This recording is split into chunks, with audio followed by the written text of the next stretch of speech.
اعوذ باللہ من الشیطان الرجیم، بسم اللہ الرحمن الرحیم۔ السلام علیکم معزز دوستو کیسے ہیں آپ لوگ؟ دوستو 81 قطر والوں کی لاٹری نکل آئی ہے۔ جی ہاں دوستو، ان کو 12,000 ملنے شروع ہو گئے ہیں، اور جو لوگ نااہل تھے ان کو بھی پیسے ملنے شروع ہو گئے ہیں۔ تو اگر آپ لوگ نااہل تھے تو آپ لوگوں کو رجسٹریشن کرنے کا کمپلیٹ طریقہ بتانے والا ہوں، اور بتانے والا ہوں کہ کس طرح سے آپ لوگ بھی 12,000 لے سکتے ہیں۔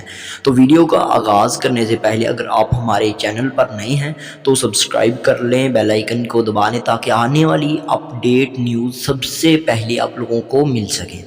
تو چلیے دوستو ویڈیو کا آغاز کرتے ہیں۔ سب سے پہلے دوستو، جس طرح کہ آپ لوگوں کو معلوم ہے، احساس کفالت پروگرام کی پہلی، دوسری اور تیسری قسط 2022 کے اندر دی جا رہی ہے۔ جس طرح کہ آپ لوگوں کو معلوم ہے، جن کے پہلی قسط اور دوسری قسط کے 6 منتھ پورے ہو چکے ہیں وہ اپنی تیسری قسط لے رہے ہیں، اور کچھ لوگوں کا جو 6 منتھ ہیں یعنی کہ پورے ہونے والے ہیں 2022 کے جنوری کے اندر۔ تو چلیے دوستو آپ لوگوں کو بھی جلدی سے بتا دیتے ہیں کہ آپ لوگ اگر نااہل تھے تو آپ لوگ کس طرح سے احساس کفالت پروگرام کے 12,000 روپے فوری لے سکتے ہیں۔ تو اس کا طریقہ کار میں بتانے والا ہوں کہ کیا 81 قطر کوڈ سے بھی رجسٹریشن ہو سکتی ہے، یا یہ فیک جو ہے ویڈیوز بنائی جا رہی ہیں یا بتایا جا رہا ہے۔ تو چلیے دوستو بتا دیتا ہوں میں آپ لوگوں کو۔ سب سے پہلے دوستو میں آپ لوگوں کو بتا دوں کہ اگر آپ لوگ اہل نہیں ہیں تو اس کے لیے آپ لوگوں کو اپنا NSCR سروے کروانا پڑے گا۔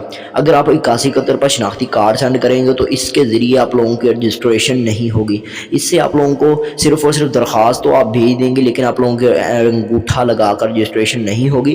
آپ لوگوں کو NSCR سروے کروانا پڑے گا، ٹھیک ہے؟ وہ سروے کے اندر آپ لوگوں کا احساس کفالت پروگرام کے دفتر کے اندر جانا پڑے گا، اور وہاں پر جا کر آپ لوگوں کا انگوٹھا لگا کر رجسٹریشن ہوگی، اور آپ لوگوں کی اہلیہ کا یعنی بیوی کا کمپیوٹرائز شناختی کارڈ بنا ہونا چاہیے۔ اور دوسری کنڈیشن یہ ہے کہ آپ لوگوں کی بیوی کا جو شناختی کارڈ ہے اس کی ڈیٹ ایکسپائر نہ ہوئی ہو۔ دوستو اگر آپ لوگ نااہل قرار دیے گئے تھے تو اس کی کچھ وجہ یہ بھی ہو سکتی ہے کہ آپ لوگوں کا جو ہے شناختی کارڈ ایکسپائر ہو گیا ہو، جس کی وجہ سے وہ آپ لوگ نااہل قرار رہے ہیں۔ تو اگر آپ لوگ اس کے علاوہ بھی جو وجوہات آ رہی ہیں اس کے اندر یہ آ جاتا ہے کہ بہت سارے لوگ اپنا جو ہے آن لائن رجسٹریشن کرنے کی کوشش کرتے ہیں، یہ 81 قطر سے بار بار شناختی کارڈ بھیج دیں کہ ہماری رجسٹریشن ہو جائے، تو ایسے رجسٹریشن نہیں ہوتی۔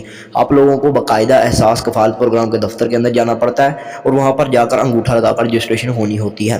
ہاں اگر ایک بار آپ لوگوں کی رجسٹریشن ہو جاتی ہے تو اگلی بار آپ لوگ 81 قطر کی مدد سے یا آن لائن رجسٹریشن کر سکتے ہیں۔ جس طرح کہ آپ لوگوں کو معلوم ہے کہ آن لائن رجسٹریشن کے لیے آپ لوگوں نے گوگل پر احساس کفالت پروگرام لکھنا ہوتا ہے، اور جو ہی آپ لوگ احساس کفالت پروگرام لکھتے ہیں، ٹھیک ہے، آپ لوگوں کو پہلے نمبر پر جو ویب سائٹ آ جاتی ہے آپ لوگوں نے اسے اوپن کر لینا ہے۔ آن لائن رجسٹریشن کا طریقہ بتا رہا ہوں دوستو، دھیان سے سنیے گا۔ آپ لوگوں نے پہلی ویب سائٹ کو اوپن کر لینا ہے، آفیشیل ویب سائٹ ہے پاکستان کی۔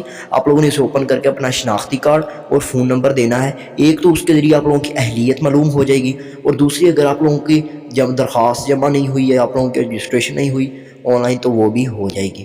ابھی یہاں پر 81 قطر کوڈ کے حوالے سے میں بتا دوں، جن لوگوں کی لاٹری نکل آئی وہ لاٹری کس طرح سے نکلی ہے کہ احساس کفالت پروگرام پہلے تو اکیلا آپ لوگوں کو 12,000 روپے دیتا تھا، لیکن اس کے ساتھ ساتھ جو لوگ 81 قطر پر درخواست بھیج رہے ہیں جن کی پہلے NSCR سروے ہو گیا ہے، تو ان کی جو بھی اب 81 قطر پر اپنا شناختی کارڈ بھیجے گا اس کو احساس کفالت پروگرام کے 12,000 کے ساتھ راشن اور ان کے بچوں کے وظائف ملیں گے، اور جو بھی نئی آنے والی ہوں گی وظائف ملیں گے ان کو بغیر کسی بھی رجسٹریشن کے۔ امید کرتا ہوں ویڈیو پسند آئی ہوگی۔ Thank you.